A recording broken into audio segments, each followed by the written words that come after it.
Hi, and welcome to Mother's Quest, a podcast for moms like me ready to live our own truly epic life. I'm Julie Neal, a life and leadership coach, community builder, writer, and mom to two high-energy boys who challenge me to grow into my best self. I'll be right there. Where was I? In the months leading up to a big milestone birthday, I decided it was time to stop sidelining my dreams and become the hero of my own journey.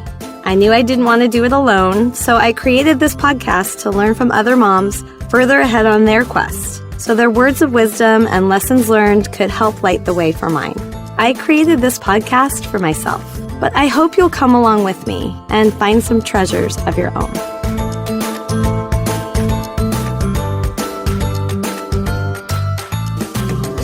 In this episode, I'm excited to be reunited with an old friend and former colleague, Michelle Ratcliffe. Michelle is a farm-to-family specialist who aims to help mothers raise happy, healthy kids and help our nation's farmers prosper. She's a mom to two boys and lives on a 4-acre farm near Portland, Oregon. As a first-generation American who struggled in school, digging in the earth and growing food grounded Michelle and turned her on to academics. Over the past 20 years, she's been researching ways to get more local healthy foods on our plates and advocating for policy changes that would do that. Michelle earned her doctorate in agriculture, food, and the environment from Tufts University, with research focused on the impacts of school gardening on adolescents. Her research into school gardening was vital to the gardening and childhood obesity efforts of First Lady Michelle Obama, which led to Michelle's recent visit to the White House to celebrate the White House Kitchen Garden dedication. In this conversation, Michelle and I talk about the transformative experience we had creating a community garden with young people over 15 years ago, and how the honesty of Michelle's students course-corrected her to a meaningful career path she's on today. Michelle shares the importance of being rooted in her family and their health, as well as the importance of community and civic-mindedness. And we explore stepping forward with faith on your path, taking the next right step, even when you don't yet know exactly where it will take you. During this holiday season, I hope this episode will inspire you to get more grounded with your family by saying no to overscheduling and yes to cooking, eating, and spending quality time with your children. I'm Julie Neal, and this is Mother's Quest. So, Michelle, welcome to the Mother's Quest podcast. I'm so excited to have this conversation with you today. Thank you, Julie. I really am pleased to be able to spend this time with you.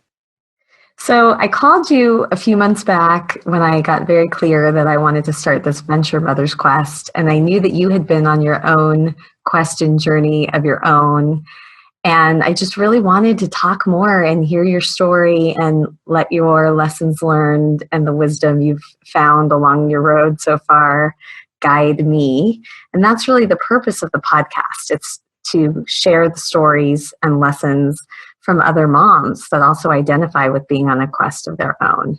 And I was equally excited to get a phone call from you because I don't think we'd talked in a couple of years.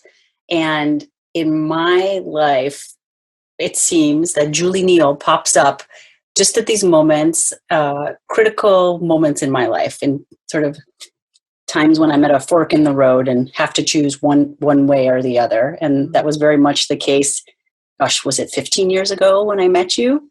And it's very much the case in my life right now. So your quest is one that not only I'm on, but so many other moms are too. And so I'm just so thrilled that you are making the time to do this podcast. It's a gift to all of us. Thank you, Julie. Oh, thank you so much, Michelle. And actually, I wanted to start before we dive into your epic journey, and I'll explain more about that.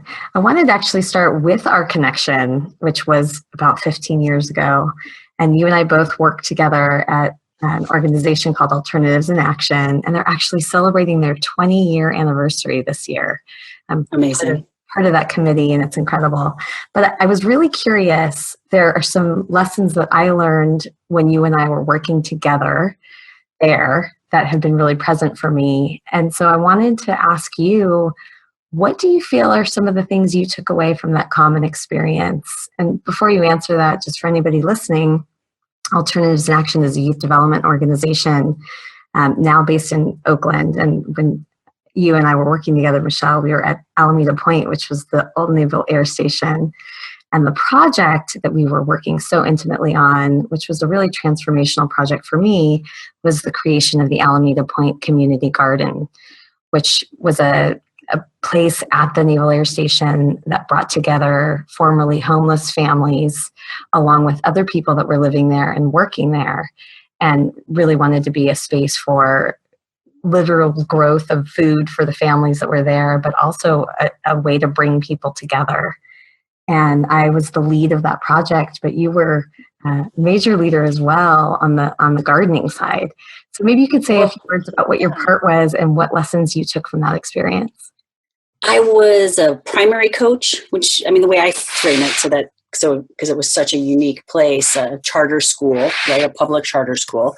But as a coach, you were a mentor, a role model, and coaching youth through their learning and development process in subject areas. Like I did environmental science and math, and did a couple other things. But that garden changed my life. When I came to Alternatives in Action, I was doing my dissertation research on climate change, basically what farmers think about climate change and if they change their farming practices because of it. And some of the coaching I was doing with the first class of seniors was around, what are you passionate about and what is the work in this world you're going to do? And at one point, I just remember two students, Brittany and Takia, just basically rounded on me and said, I'm done with your what color is my parachute stuff. And they were really energetic around the fact that I wasn't following my own advice. And they said, if you were doing this, you wouldn't be studying climate change. You're banging your head against the wall. And the things you really care about, you should either be an aerobics instructor or you should do your dissertation on school gardening. Those are the things you care about. And I was just like, oh my gosh, those are the things I care about. So I did. I switched my dissertation research focus to the impacts of school gardens on vegetable consumption, on kids' vegetable consumption and eco-literacy, developed a theoretical framework. And it was great. 2 days ago, I was sitting in the White House kitchen garden as Michelle Obama was giving her last remarks and putting in some permanent structures. And the former Deputy Secretary of Agriculture leaned over to me and said, your research was really influential in making proof points for this garden and others and the activities the White House and the USDA has done. Thank you. And I just thank you to Kia and Brittany for seeing the importance of that. So it's made a huge impact. So I have a couple things that just came up for me. First of all, I had the chills just hearing you talk about that. I'm still in touch with Brittany, who is a mother on a quest of her own. She has 2 girls, and I'm going to make sure I let her know, give her an update about the impact that she had on you. But it connects a lot to 2 important lessons I've really been holding from our experience and my continued experience with Alternatives in Action and working with young people, which is that youth have this incredible way of being our teachers. And so the fact that they reflected back to you that you needed to walk the talk and what you were trying to instill in them is not a surprise to me. It's happened to me. I mean, there's clarity in youth that we muddle as we get older. And honesty. I see that in my own kids. My 10-year-old is like very clear on a lot of things. Same with my kids too. And the other big lesson that has stayed with me, when I was at the beginning of that project, I was holding all the pieces by myself. And also I had a youth partner, Helene, but I was mostly trying to hold it all together myself. And I had a coaching session with Ed Conboy, who I know you know. And he said to me, what is your vision for this? Do you want this to be, is this a big vision? Do you want it to be very impactful, or do you want it to be small? And I said, I want it to be big. And he said, well, as long as you try to hold it all by yourself, it'll be small. And if you want it to be big, then you need to start to reach out to other people and let people in. And so that lesson about the importance of doing great things in the world happens in community. And it happens by being known and knowing others. That has really been guiding me as I'm trying to create this new venture, Mother's Quest. Oh, I like that. That's like, I think of that saying, and I'm remiss in knowing where it comes from and where it is. But if you want to go fast, go alone. If you want to go far, go together. I love that. I think about it a lot. Yeah. So I want to switch gears a little bit and get more grounded in your history and upbringing before we get into the current state of your life, your epic life.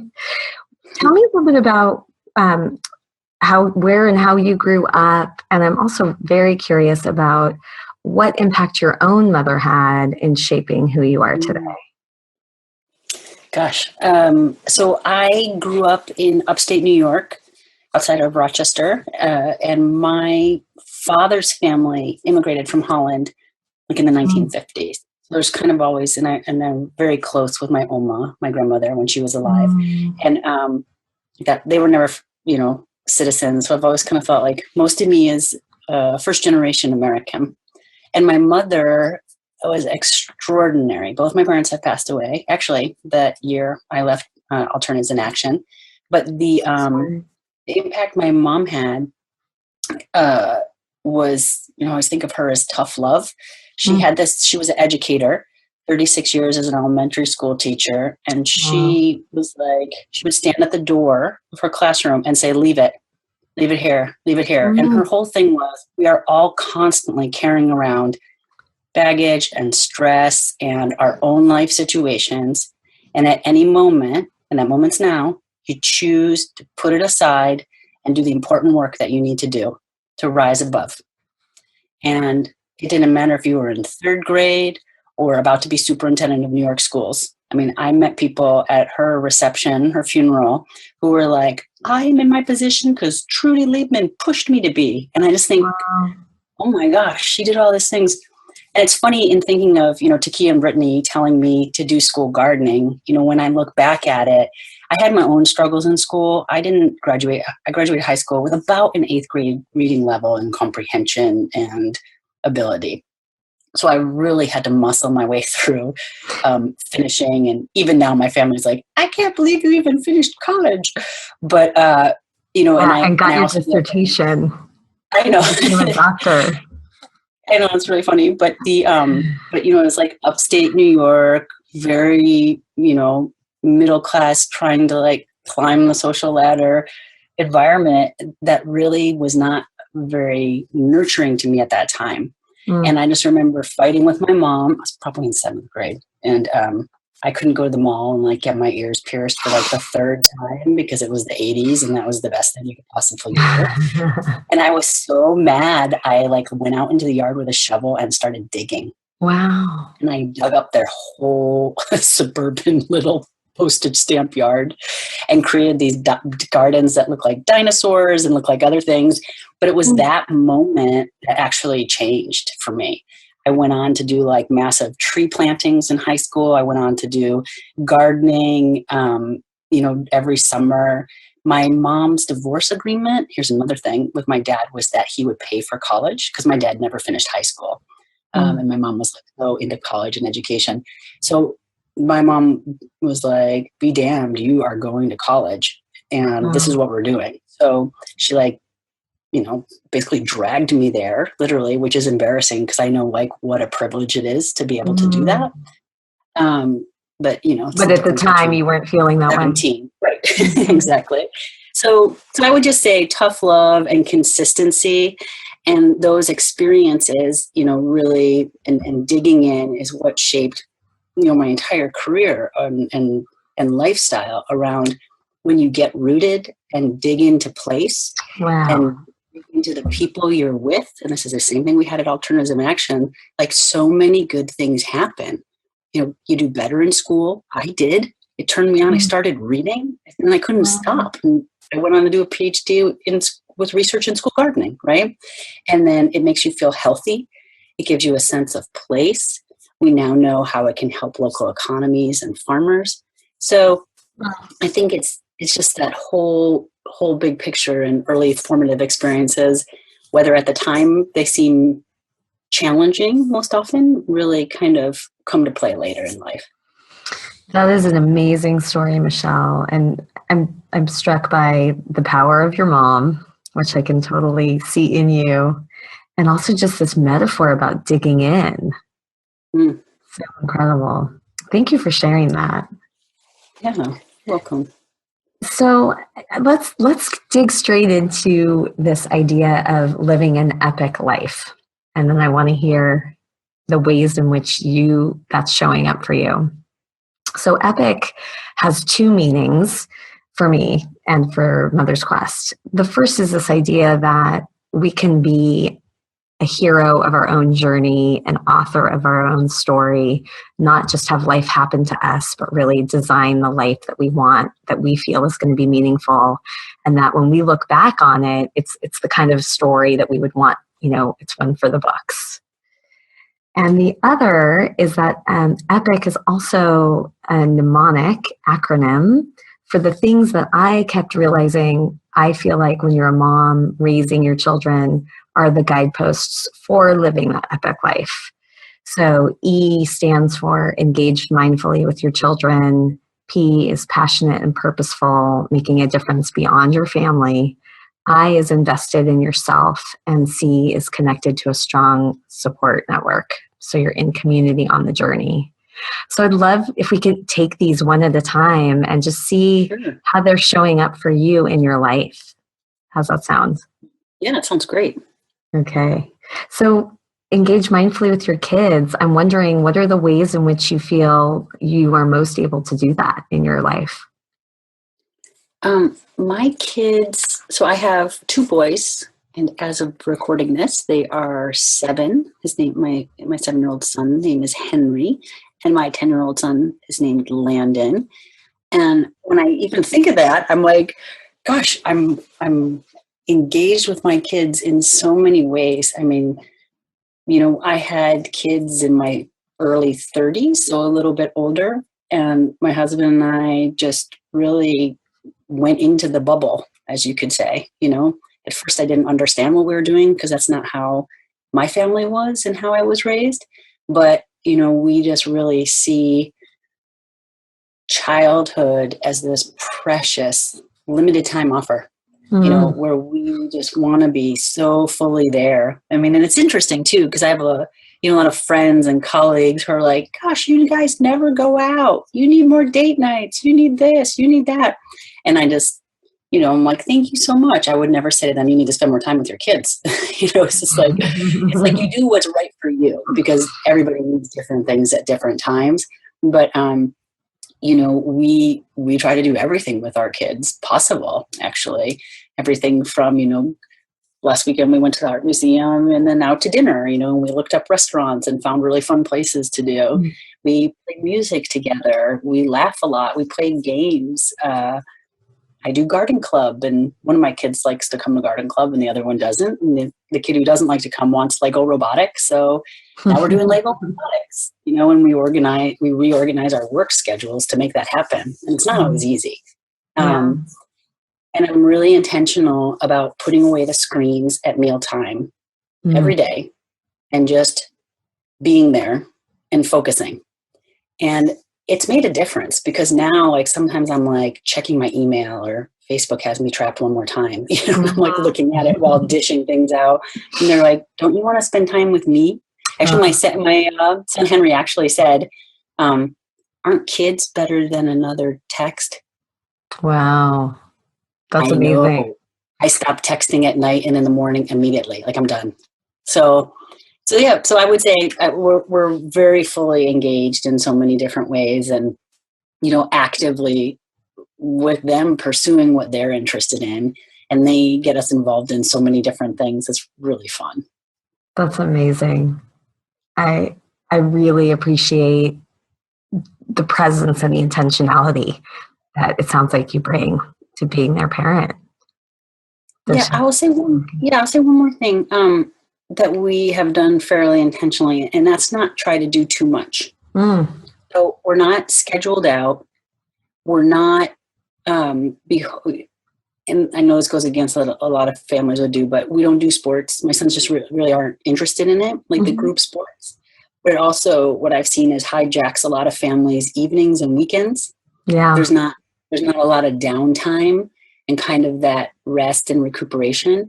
I mean, said we do a lot of physical activity things. So we have archery in the backyard. We play soccer together. We play tennis. We go cross-country skiing. we go for hikes. We love paddling together. Wow. A lot of those are just, other activities we do to be physically active and in nature. And there's so many benefits of team sports. They can't even be listed, and they're really important. But for us, we found, since both me and my husband have very big jobs, we both work at least 50 hours a week, that, at some point you have to have that margin and really intentionally create space to be together. Yeah. Around real life, Well, I love how you are very consciously doing what works for your family and following your own interests and the interests of your kids. And you mentioned the work that you're doing, and that actually brings us to the P in EPIC, which is passionate, purposeful, beyond your family. Say more about what the work you do is in the world.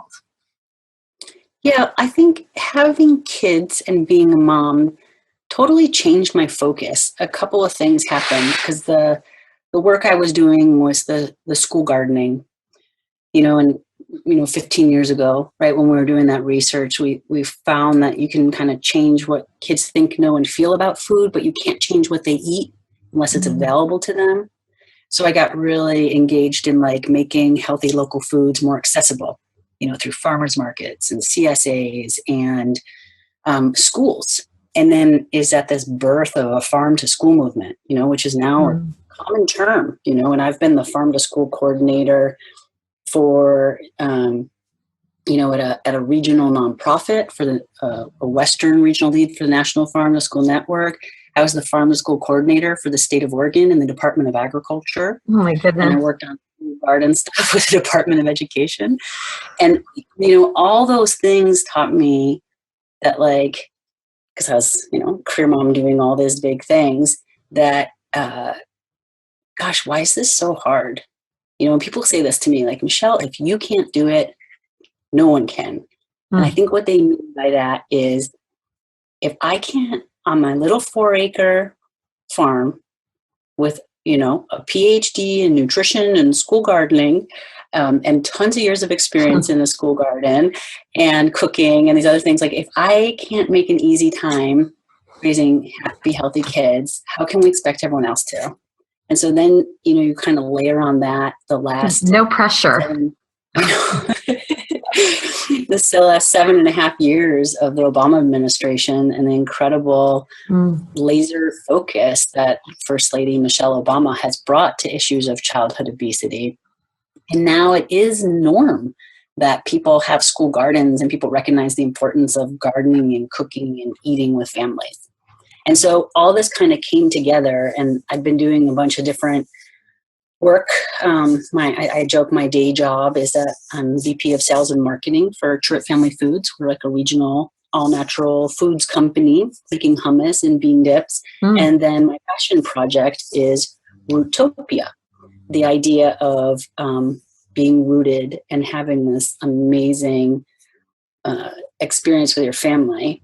And really, I'm almost embarrassed to say my audacious goal out loud, but I dream of reinventing parenting for 2025. Wow. I just see this world where families, that families are actually rooted and connected, and who nurture kids who grow into happy, healthy, civic-minded, and engaged adults. Could you imagine? I love that. Could you imagine where we would be? That's amazing. And it's even fueled more and more by this political discourse we're having, right? At the time of this recording, we're headed into another presidential election cycle, and we have Donald Trump and Hillary Clinton, and it feels like the breakdown of democracy in a lot of ways, even though it's the height of it. And it's just people have become so disenfranchised in our political system, when it's it's a gift. It's amazing that you can be engaged. And I think that's what, our experiences at Alternative in Actions, and for you too, when you were leading that project, is that people want to be engaged, but just like anything else, it's a knowledge base and it's a skill set. And at some level, you have to demystify that. Just like you have to learn how to select ripe produce and how to prepare it in a way you'll eat it. It's the same civic engagement. You just have to know what the opportunities are and be comfortable to step in and out of it at any time. So tell me a little bit more about, so how has Rootopia gone from this idea you had to something that you're now making happen? How does Rootopia live and affect other people? Sure. Rootopia is really a brand, and our tagline is make it easy to raise happy, healthy kids and help our farmers prosper, grow, cook, and eat together. And what are the things we do? We do three things. We have communications. So it's primarily anchored in television. And then we have digital, print, and I do a lot of in-person talks and presentations. We have community-based activations. So summer programming and after-school programming for Rootopia. And then next year, we're going to be launching our product development. So making tools for the garden, the kitchen, and at the table. Wow. And it's ambitious. It's ambitious. It's brave. Yeah. Well, and it also comes down to, it was deeply informed. I mean, I did 5 years of qualitative and quantitative research into theories of behavioral change and like what actually works to move the needle. And then also like clear landscape assessments of what's happening and where's the gap. And then layer onto that additional evaluation we've done. I've been doing television and radio and things since 2012, like morning talk shows and not just media interviews, but intentionally putting messages out there. So I've had a lot of experience and feedback on what are visual and verbal messages that resonate with diverse audiences, socio, economic and ecologically diverse audiences. So that has all kind of led into the launch of Rootopia in January. And so we launched with our media partner, which is KATU Channel 2. It's our local ABC station. And so we're on AM Northwest, once or twice a month. That's the morning talk show. We're doing vignettes, which are 1-minute commercial spots that play during commercial inventory. And then we launched last week, so at the time we're talking, September 2016, a new television franchise called Living Rootopia. So really basically televising our blog. Amazing. And that's been a lot of the big focus right now.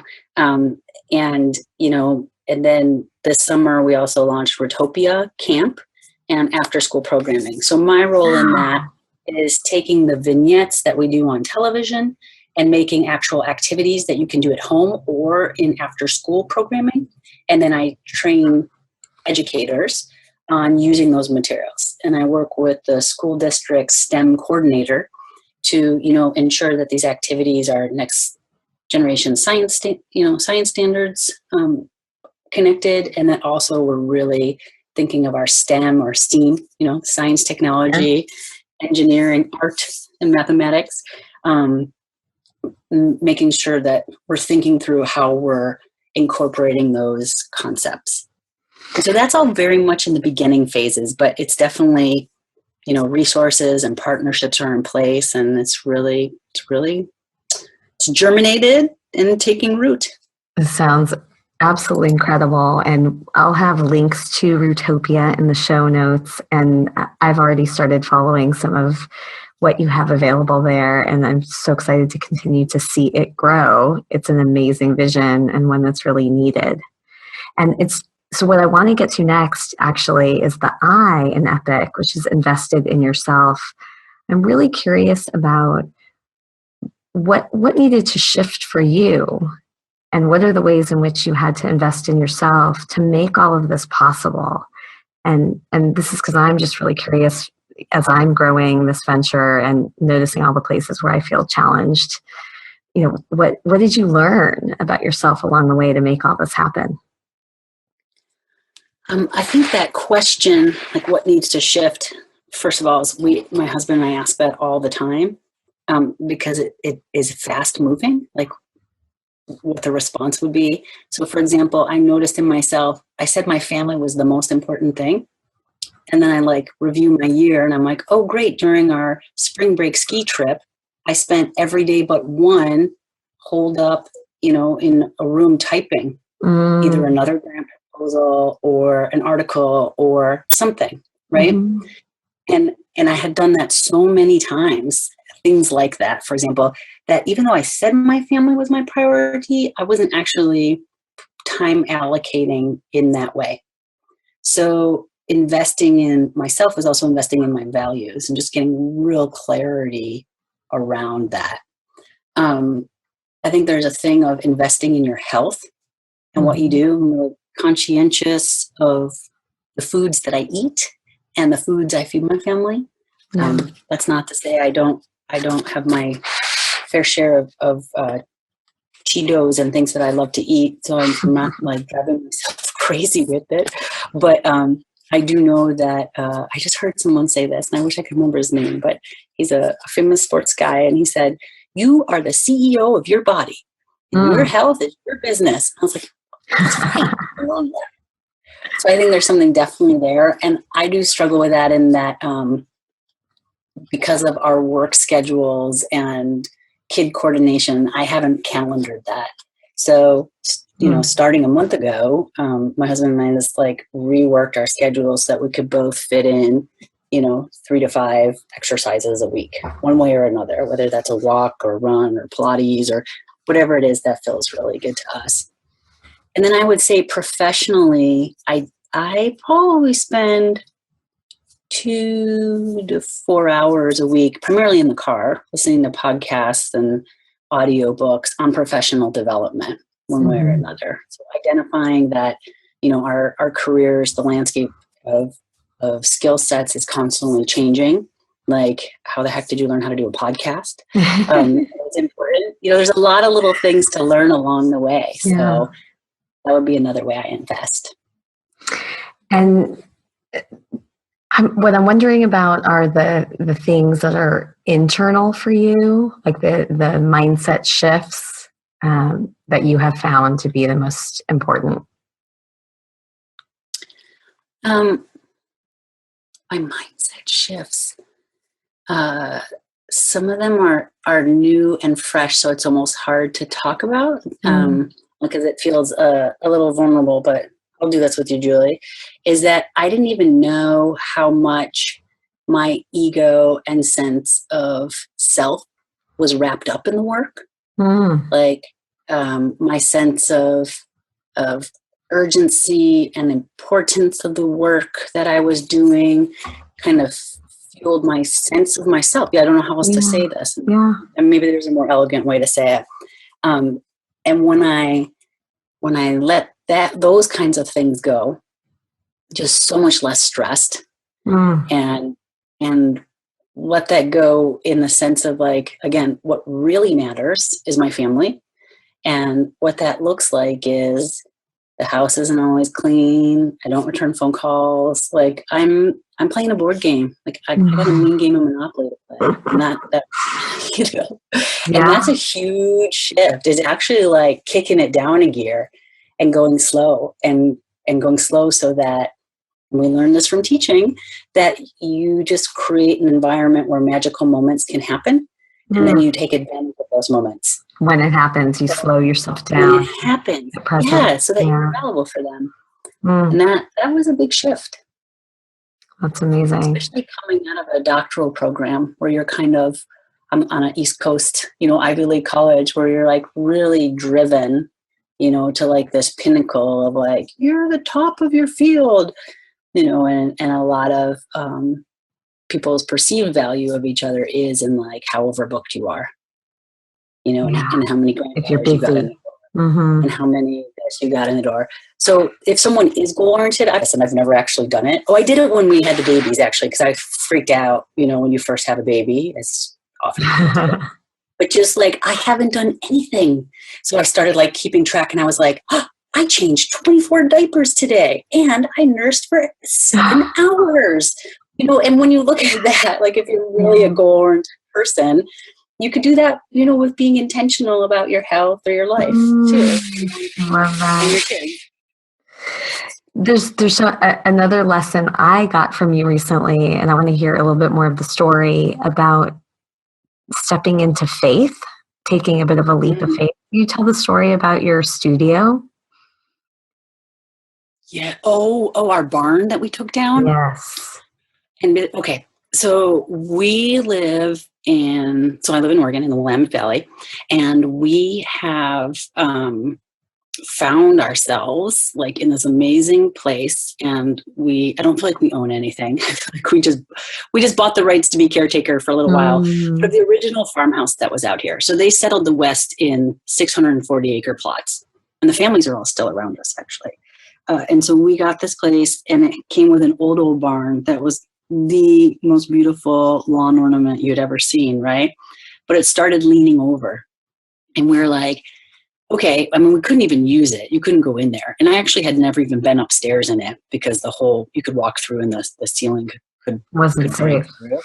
It was not safe. And it was really not safe even though there's only 7 houses out here, and I have no houses across from me, just so you know, my view right now is of a beautiful field of nursery crops, and then like some white barns, way in the distance, and it's kind of rainy and foggy. Mm-hmm. But so even in this, there's 18 kids in our neighborhood. Wow. So it just got more and more unsafe as the kids are getting older. So we took 3 years, and I found someone who was willing to take it down by hand with me so we could reclaim as many materials as possible. And that was like part 1. But the part 2 of a leap of faith was in what we were building. And here's where we go on the priorities too. We talked a whole heck of a lot, me, my husband, and the kids, and wanted to have like a family center, almost like a rec center or just a place. Because I have a little farmhouse. All the rooms are the exact same size, which means I have the world's largest bathroom and the world's smallest kitchen. We don't have any room even for a dining table in our house. And so we were like, we need a place that we can just hang out and have fun together. And, maybe someday even have a pool. So we started building this thing, and I was like, and I am really committed to growing Rootopia. And what that means is more filming and being able to like have a location where we can film consistently. So we did that, but I didn't even have Live in Rootopia lined up. I didn't even have Rootopia lined up with ABC yet. And the same week we broke ground, Living Rootopia, we brokered that arrangement. And I was just like, you just have to keep walking forward and walking on your path, and you don't know the next step, but it doesn't matter. You just have to take the next obvious step. And somehow doing that, the path illuminates. And looking back, everyone starts saying like, oh, it's really clear you did this and this and this and this. And I think that's what trailblazers do, right? Yeah. So as pioneers, and you do that, and then you like actually create a pathway that others can follow, or they can make their own pathway. But yeah, so that's been a very big leap of faith lately. And when I look back, it's actually a lesson I continually learn. Just keep going, do the next obvious, the next step. Yeah. The next one. Make that next phone call, create that next partnership. You have no idea where it goes. I don't know if you saw this interview that Oprah Winfrey was giving. I saw it. It's on Facebook, on my Facebook feed, where she talks about the same thing, about just taking the next right step. I'll find that and put that link in the show notes too. Oh, fun. That's great. But, it's an amazing lesson that I'm definitely going to carry forward, about just having the faith and being willing to create before you necessarily know that it's going to come together. Well, and it's interesting because my husband is like my best friend and biggest cheerleader and teammate. And a lot of times he's been like, why are you doing that? Like, why are you investing in branding for your Rootopia brand when you don't even have anything, And I was like, well, you never know. and then within a week, I get a foundation that calls me and is like, could you hand me a 1-page letter on what Rootopia is? And we have some extra funds, and would you like to do this with it? And it's like, I have all the packaging I need, there. Yeah, I will say too, lessons learned and encouragement, Julie, as you're launching out in all this Mother's Quest, is what's a little daunting and sometimes exhausting is the next step requires new skill sets, sometimes new equipment, whole other level of patience, and making new partnerships.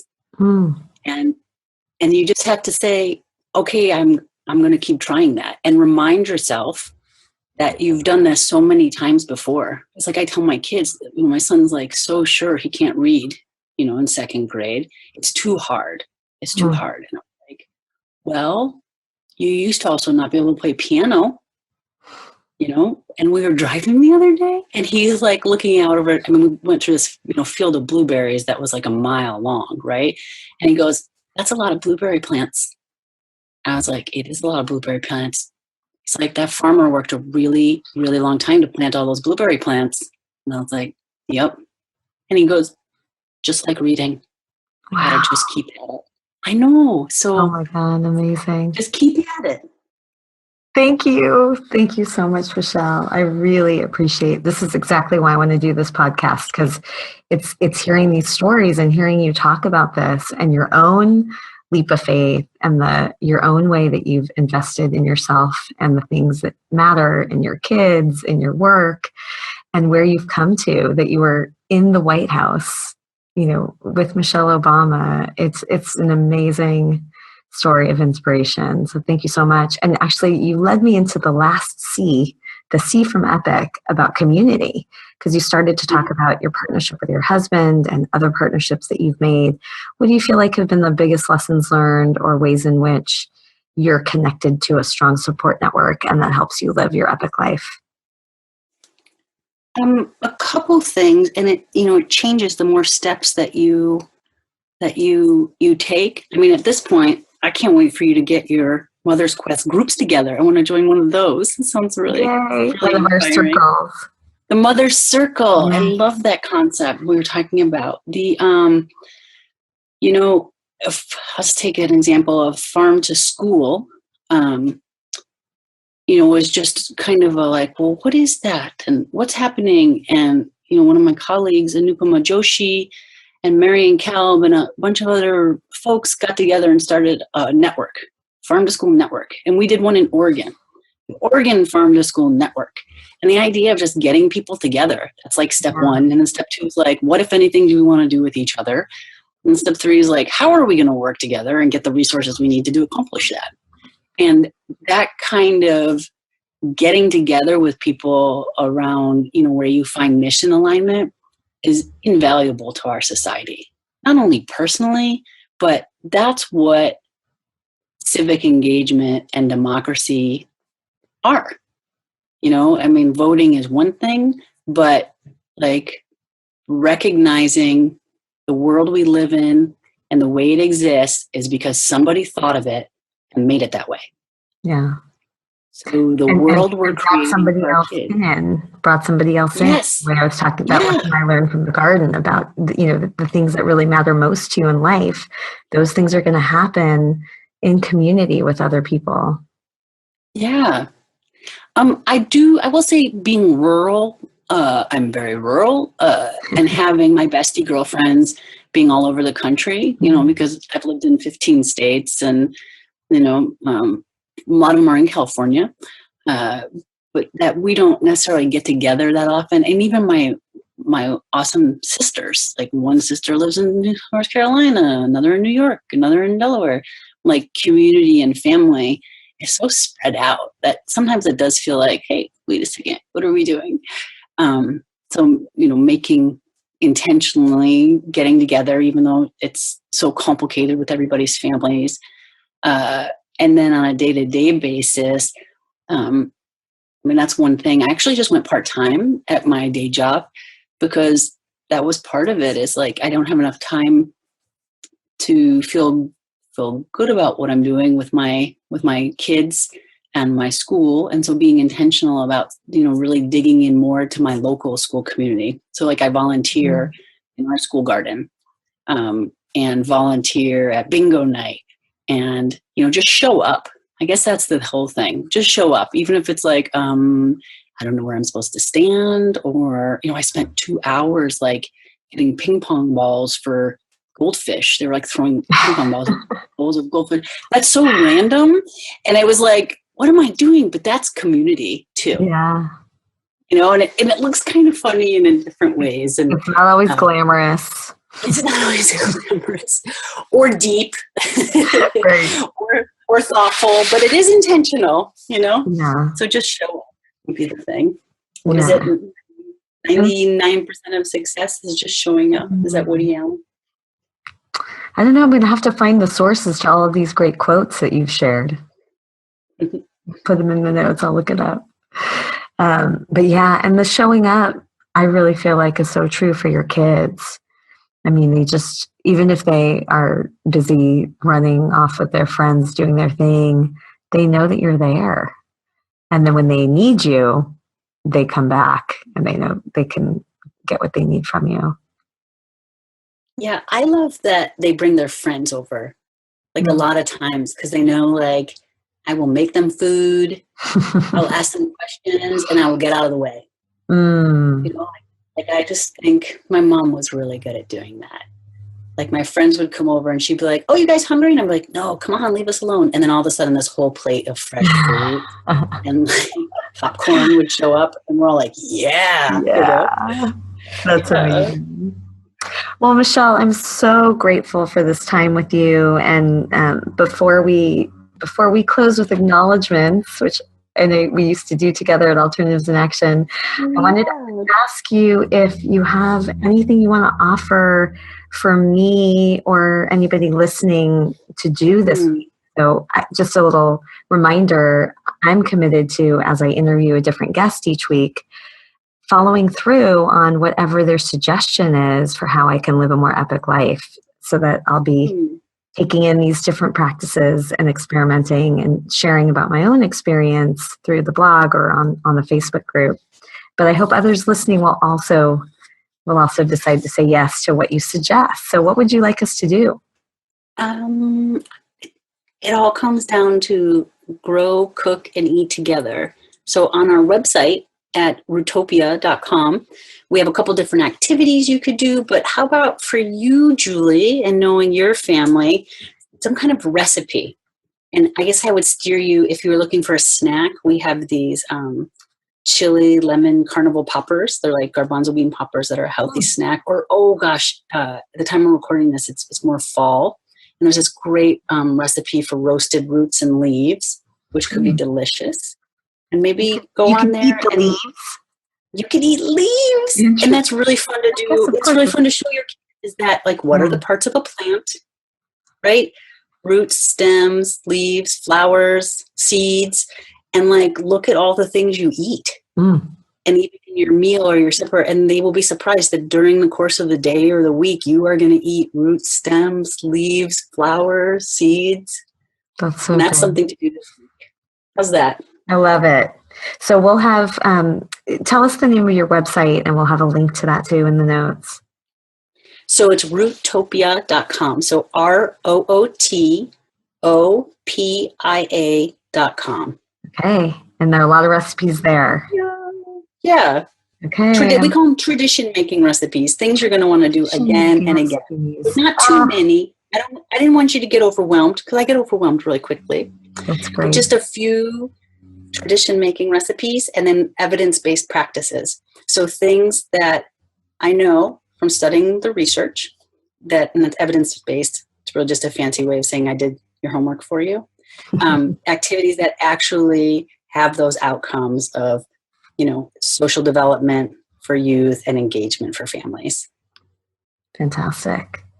Well, thank you. Speaking of traditions, so it has been a tradition of Alternatives in Action that we end all of our meetings with acknowledgments, and I've decided that that's how I want to end my podcast. So I'll just start by sharing some of the things I've taken away from this conversation and things I acknowledge in you. And then if you want to just share your final thoughts and acknowledgments, and we'll close there. Sounds great. So I really appreciate the ways in which you were open to learning from Brittany and Takia, and you listened and you created the life that you were really passionate about. And you have a huge vision and you're making those things happen, but you're staying so grounded, and continuing to come back to the things that you know are most important.